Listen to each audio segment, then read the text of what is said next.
riot that had occurred in the city and for murder. Pilate addressed them again because he wanted to release Jesus. They kept shouting out, "Crucify him, crucify him." For the third time, Pilate said to them, "Why? What wrong has he done?" "I've found no legal basis for the death penalty in this case. Therefore, I'll have him whipped, then let him go." But they were adamant, shouting their demand that Jesus be crucified. Their voices won out. Pilate issued his decision to grant their request. He released the one they asked for, who had been thrown into prison because of a riot and murder, but he handed Jesus over to their will. As they led Jesus away, they grabbed Simon, a man from Cyrene who was coming in from the countryside. They put the cross on his back and made him carry it behind Jesus. A huge crowd of people followed Jesus, including women who were weeping and mourning for him. Jesus turned to the women and said, "Daughters of Jerusalem, don't cry for me. Rather cry for yourselves and for your children. The time will come when they will say, 'Happy are those who are unable to become pregnant, the wombs that never gave birth, and the breasts that never nursed a child.' If they do these things while the tree is green, what will happen when it is dry?"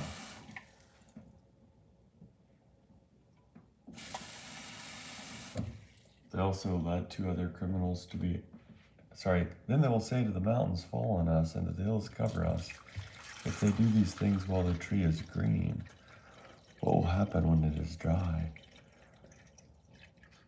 They also led two other criminals to be executed with Jesus. When they arrived at the place called the Skull, they crucified him along with the criminals, one on his right and the other on his left. Jesus said, "Father, forgive them, for they don't know what they're doing." They drew lots as a way of dividing up his clothing. The people were standing around watching, but the leaders sneered at them, saying, "He saved others. Let him save himself if he really is the Christ sent from God, the chosen one." The soldiers also mocked him. They came up to him, offering him sour wine and saying, "If you really are the King of the Jews, save yourself." Above his head was a notice of the formal charge against him. It read, "This is the King of the Jews." One of the criminals hanging next to Jesus insulted him, "Aren't you the Christ? Save yourself and us." Responding, the other criminal spoke harshly to him, "Don't you fear God, seeing that you've also been sentenced to die? We are rightly condemned, for we are receiving the appropriate sentence for what we did. But this man has done nothing wrong." Then he said, "Jesus, remember me when you come into your kingdom."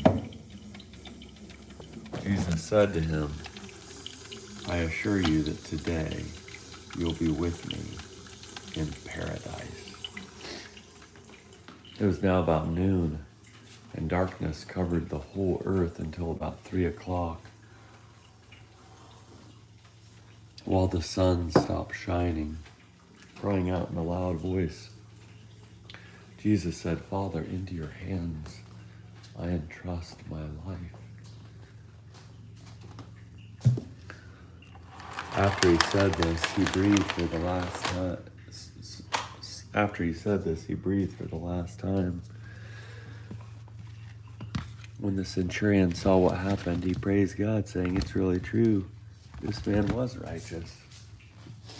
All the crowds who had come together to see this event returned to their homes, beating their chests after seeing what had happened.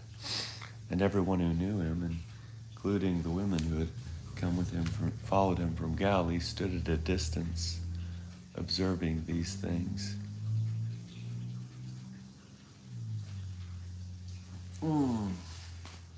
Stood at a distance, observing these things.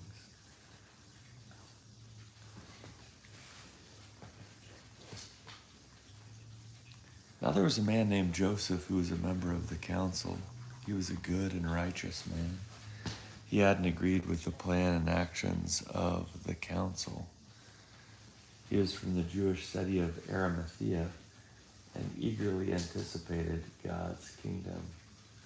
This man went to Pilate and asked for Jesus' body.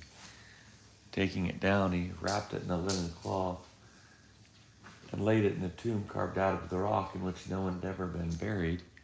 It was preparation day for the Sabbath, and the Sabbath was quickly approaching.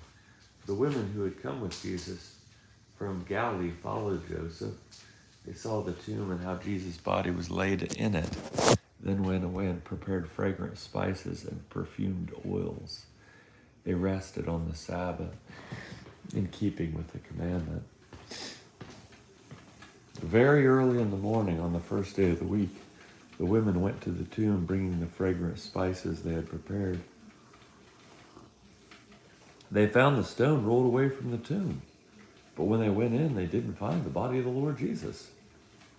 They didn't know what to make of this. Suddenly, two men in gleaming bright clothing stood next to them. The women were frightened and bowed their faces toward the ground, but the men said to them, "Why do you look for the living among the dead? He isn't here, but has been raised. Remember what he told you while he was still in Galilee? That the human one must be handed over to sinners, be crucified, and on the third day rise again?" Then they remembered his words. When they returned from the tomb, they reported all these things to the 11 and all the others. It was Mary Magdalene, Joanna, Mary the mother of James, and the other women who told these things to the apostles. Their words struck the apostles as nonsense, and they didn't believe the women. But Peter ran to the tomb. When he bent over to look inside, he saw only the linen cloth.